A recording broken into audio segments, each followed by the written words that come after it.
All right, guys, I am Derek B, and I'm here to talk today a little bit about my new Gh5 and one of the things that irritates me the most about this camera.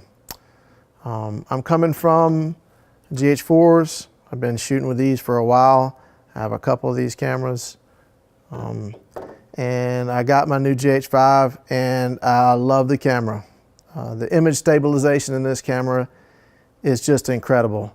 I can shoot handheld at 300 millimeters, which is equivalent to 600 millimeters, and I can still use the footage plenty good.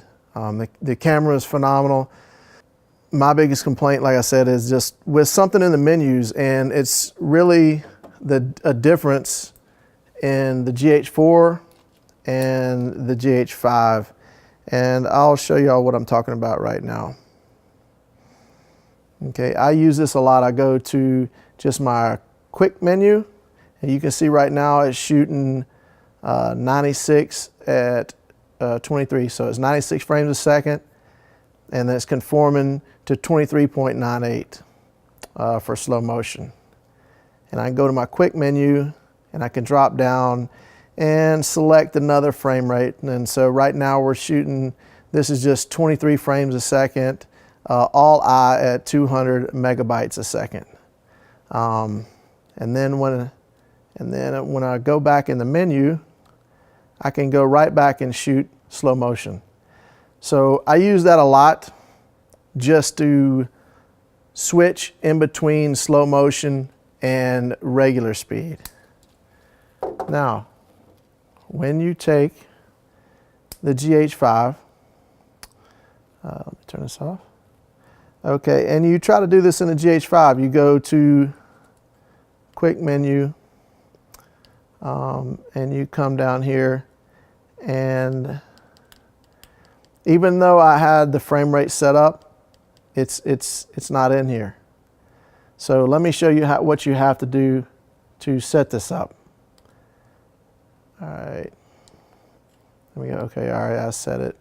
And so then you have to go in the menu, and you have to go to variable frame rate, on, set, and then you have to turn this up to whatever you want, and you can set it. Okay. So now we're back, and it's showing us we're at 13%. Okay, so if we go to our quick menu, and we go down and change this to something else, and then we go back to the quick menu, and go back to it, it's gone. It puts it back at 100%. So you have to go dig back into those menus and manually set the frame rate every single time.